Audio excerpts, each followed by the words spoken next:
السلام علیکم ورحمۃ اللہ وبرکاتہ۔ الحمد للہ رب العالمین، الصلاۃ والسلام علی سید الانبیاء والمرسلین۔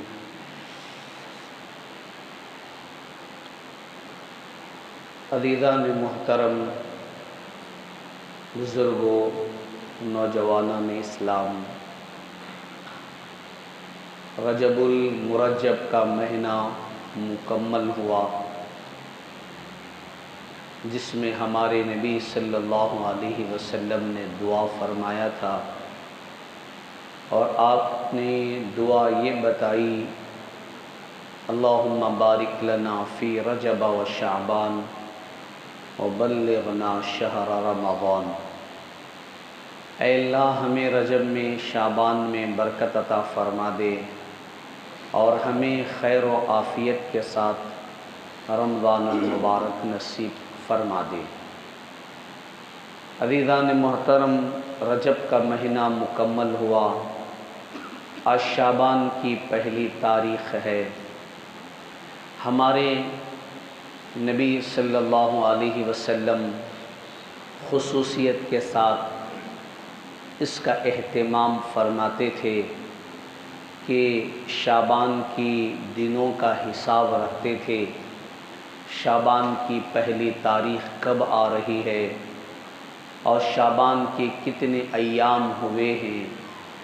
شعبان کب مکمل ہو رہا ہے، رمضان کب شروع ہو رہا ہے۔ اور ہمارے لیے بھی اسی اتباع سنت میں ہم بھی ہر مہینے کا چاند تو دیکھتے ہیں، ہر مہینے کا چاند دیکھنے کے بعد یہ دعا پڑھتے ہیں: اللہم احلہ علینا بالامن والایمان والسلامت والاسلام ربی وربک اللہ۔ اسی اتباع سنت میں رجب کا بھی چاند ہم دیکھتے ہیں۔ رجب کا چاند دیکھ کر ہمارے نبی نے جو دعا بتائی وہ دعا کا اہتمام کرتے ہیں، ہر نماز میں ہم پڑھتے ہیں، امام بھی بار بار پڑھتا رہتا ہے۔ کیوں؟ اس لیے کہ جو نماز کو مصلی آتے ہیں اسے یاد کر کے وہ بھی پڑھے، کیونکہ کیا پتہ آپ کو، کیا پتہ مجھے کہ زندگی کا کیا بھروسہ، کتنے دن ہماری زندگی کے باقی رہ گئے، کب ہم اللہ کے سامنے کھڑا ہونا ہے اور ہمیں اللہ کے دربار میں حاضری دینی ہے، اور اس کے بلاوے پر لبیک کہہ کے حاضر ہونا ہے۔ انسان تو وہ شخص ہے جو انسان کی امیدیں روزانہ بڑھتی چلی جاتی ہیں، کبھی بھی انسان کی امید کم نہیں ہوتی، اور انسان امیدوں کے ساتھ ہی جیتا ہے کہ میری اولاد ہے میں اس سے شادی کروں، میری اولاد ہے میں اس کا کچھ گھر بار بناؤں۔ یہ ساری انسان کی اسی پر قد و کاوش محنت چلتی رہتی ہے، لیکن تمام انبیاء کے سردار سید الانبیاء حضرت محمد رسول اللہ صلی اللہ علیہ وسلم نے ہمارے جو توجہات ہیں، جو ہمارا رخ ہے، جو ہمارے امیدیں ہیں، ان تمام توجہات کو، امیدوں کو ہمارے رسول اللہ صلی اللہ علیہ وسلم نے آخرت کی طرف پھیر دیا کہ نہیں، یہ دنیا میں دھوکہ ہی دھوکہ ہے۔ آپ کبھی اپنے ماضی کی طرف، اپنے پیچھے زندگی کی طرف دیکھو، اس دنیا میں صرف بڑا نہیں بلکہ بچہ بھی مر کر ہے، جوان بھی مر کر ہے، اور زندگی کا اس میں کوئی بھروسہ نہیں، بلکہ ایسا بھی ہوا ہے انسان دنیا میں آنے سے پہلے، پیدا ہونے سے پہلے ہی ماں کے پیٹ میں ہی بعض بچے مر جاتے ہیں، اللہ نے ان کو دنیا دیکھنے کا بھی موقع نہیں دیتے۔ عزیزان محترم، ہم دنیا میں اتنا ملوث ہو جاتے ہیں، ہم کو پتہ نہیں ہوتا کہ ہم کیا کر رہے ہیں اور کیا کرنے جا رہے ہیں۔ عزیزوں اور بزرگوں، اسی لیے رسول اللہ صلی اللہ علیہ وسلم نے بارہا فرمایا،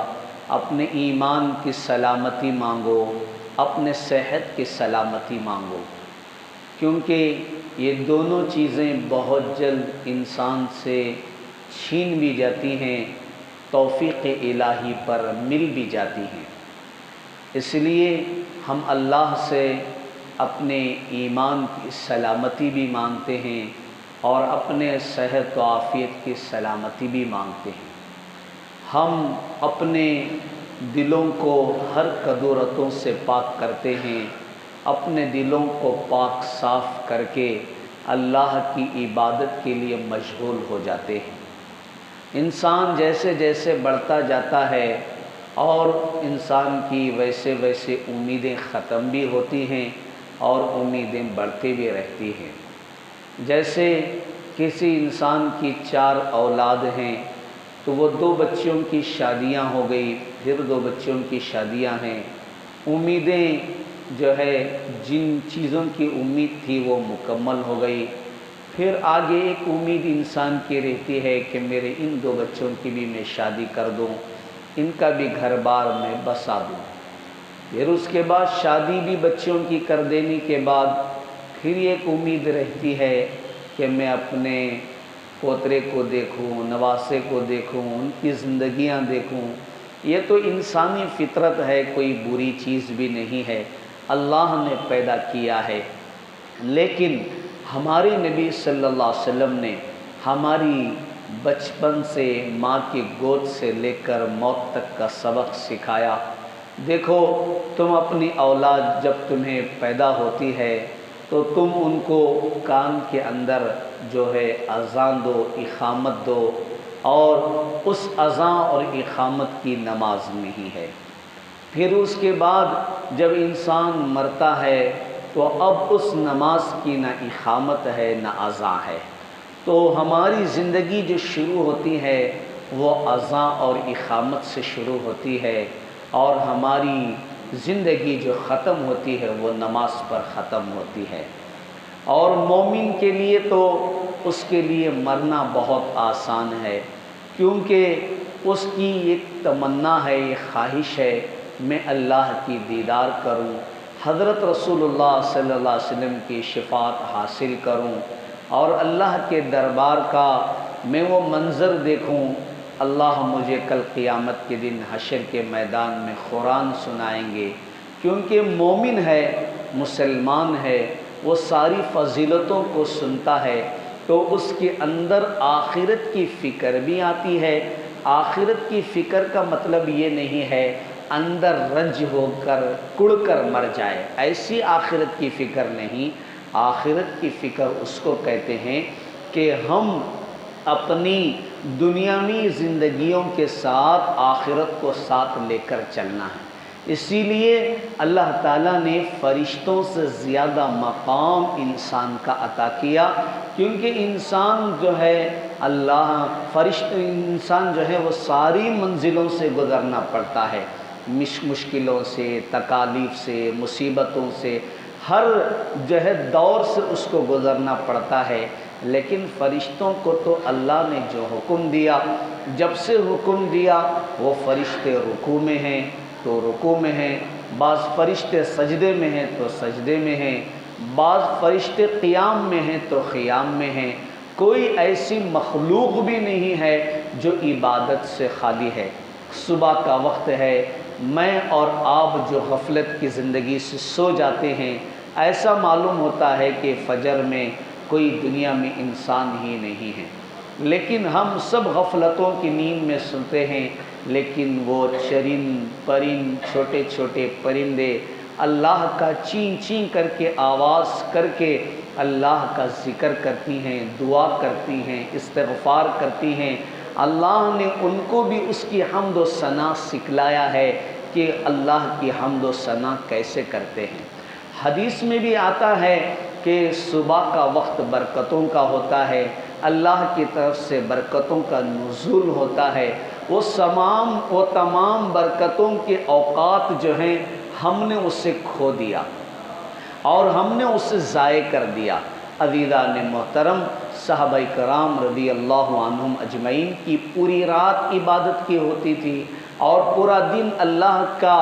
جو حکم ہوتا تھا وہ احکامات کے پورا کرنے میں لگ جاتا تھا۔ آج نہ ہماری رات اللہ کے حکم پر ہے، نہ ہماری رات اللہ کے حکم پر ہے۔ ہم ایسا ہیں کہ دنیا کے لیے پیدا ہوئے ہیں اور دنیا کے لیے مر کر جانا ہے۔ عزیزان محترم، نہیں، رسول اللہ صلی اللہ علیہ وسلم نے فرمایا، حدیث قدسی میں آتا ہے کہ اللہ نے ساری دنیا کو انسان کے لیے بنایا اور انسان کو آخرت کے لیے بنایا، انسان کو آخرت کی تیاری کے لیے بنایا۔ اب کبھی کسی انسان کو اپنا وقت ضائع کرتے ہوئے دیکھتے ہیں تو یہ دل میں تمنا ہو، یہ مومن کی نشانی ہے، کاش کہ یہ اس وقت میں اللہ کا ذکر کر لیتا، کاش میں اس وقت میں یہ قرآن پڑھ لیتا، کاش میں یہ شعبان کا مہینہ آیا ہے اس میں روزے رکھ لیتا۔ عزیزان محترم، حضرت انس رضی اللہ عنہ راوی ہیں، فرماتے ہیں کہ میں نے حضرت محمد رسول اللہ صلی اللہ علیہ وسلم کو پوچھا، یا رسول اللہ صلی اللہ علیہ وسلم، رمضان المبارک کے بعد مہینے کے اکثر روزے جو ہے رکھے جو جاتے ہیں وہ کس مہینے میں رکھے جاتے ہیں؟ آپ صلی اللہ علیہ وسلم نے فرمایا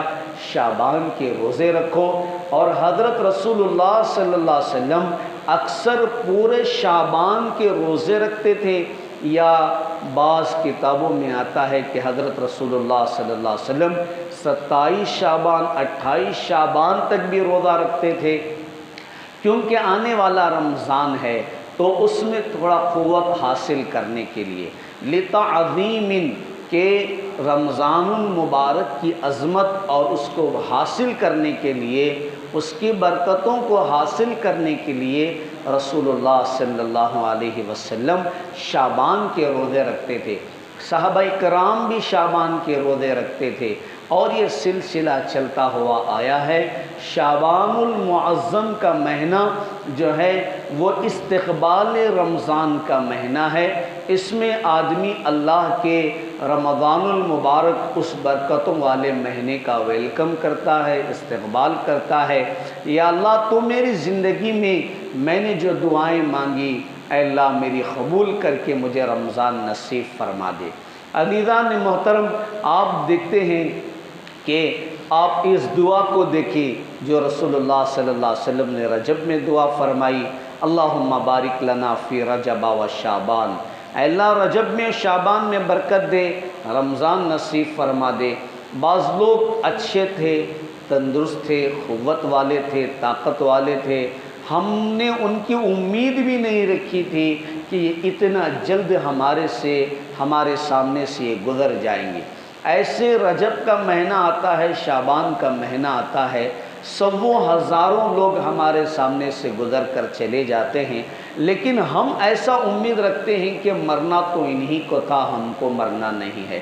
عزیزان محترم، ایسا نہیں، کل نفس ذائقۃ الموت، ہر جاندار کو موت ہے، مرنا ہے۔ اس لیے رسول اللہ صلی اللہ علیہ وسلم نے ہماری امیدوں کو آخرت کی طرف کیا، ہمارے توجہات کو آخرت کی طرف کیا، ہمارے رجحانات کو آخرت کی طرف کیا کہ یاد رکھو ایک دن تمہیں مرنا ہے، اللہ کے دربار میں حاضر ہونا ہے۔ اس لیے حضرت عثمان غنی رضی اللہ عنہ کے بارے میں آتا ہے، قبر کے پاس کھڑے ہو کر اتنا روتے جو ہے ان کی داڑھی تر ہو جاتی تھی، روتے روتے ان کی داڑھی بھیگ جاتی تھی۔ بعض ان کو لوگوں نے پوچھا،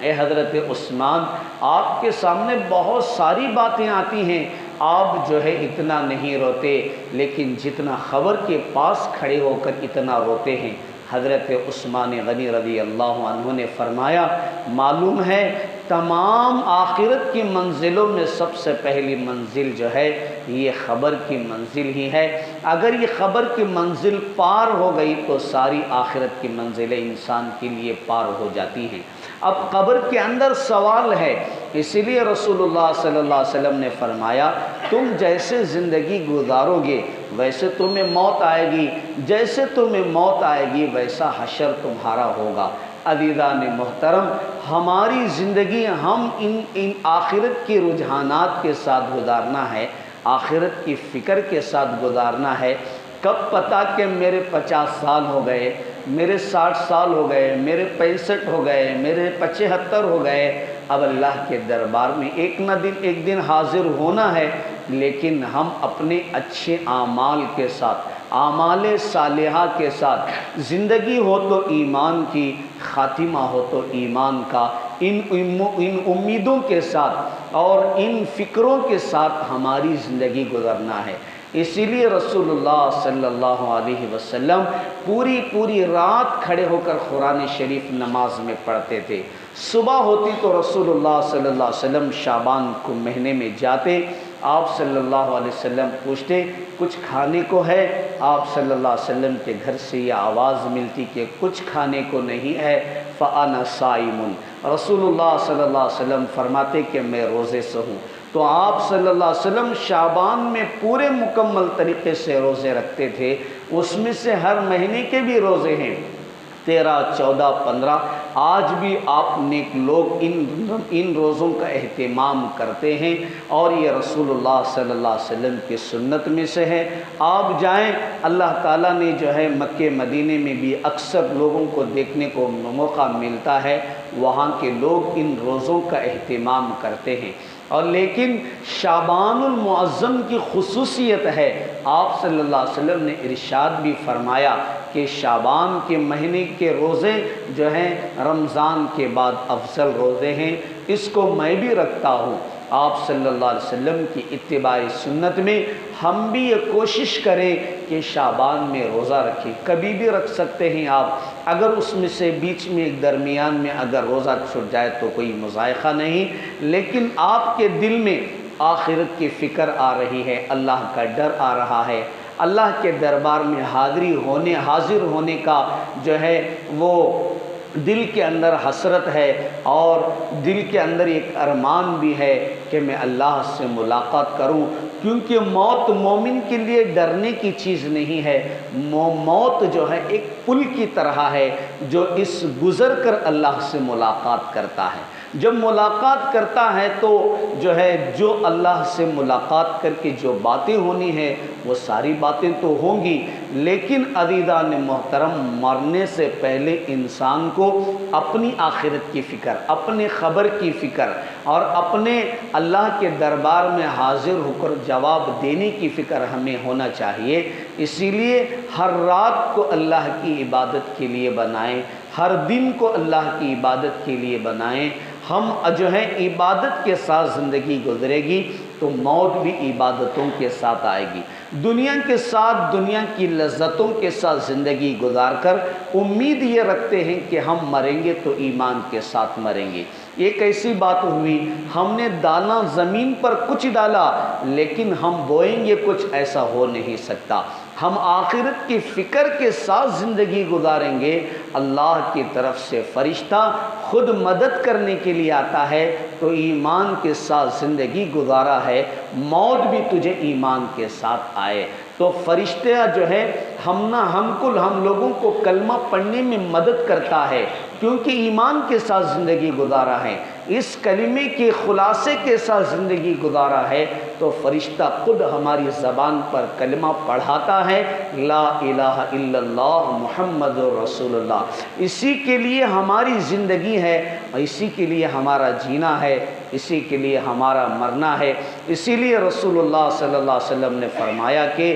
جب تمہارے گھر میں بچہ پیدا ہوتا ہے تو اس کی زبان پر جو ہے جب وہ بولنے لگے تو لا الہ الا اللہ کہو، جب اسے موت آئے تو اسے جو ہے تلقین کراؤ اس کلمے کی کہ تو نے جو بچپن میں پیدا ہونے کے وقت جو بڑا تھوڑا جب بولنے لگا تو کلمہ پڑھا تھا، اس کلمے کو اس موت کے وقت بھی تو اپنے اس کلمے کو دہرا۔ تو عزیزان محترم، سب کھڑے ہو کر کلمہ پڑھتے ہیں، لا الہ الا اللہ، لا الہ الا اللہ۔ اس کے دل کے اندر ایمان ہے تو موت کے وقت وہ بھی کہے گا لا الہ الا اللہ محمد الرسول اللہ۔ اللہ تعالی ہم تمام کو اسی ایمان کی زندگی عطا فرمائے، اسی ایمان کے ساتھ خاتمہ عطا فرمائے، شعبان المعظم کی قدر کرتے ہوئے اسی طریقے سے ہمیں اپنی اتباع سنت میں اپنا شعبان المعظم گزارنے کی توفیق عطا فرمائے۔ ہم تمام کو حضرت رسول اللہ صلی اللہ علیہ وسلم کی دعا کی برکت سے رمضان المبارک نصیب فرمائے۔ وآخر دعوانا الحمدللہ رب العالمین۔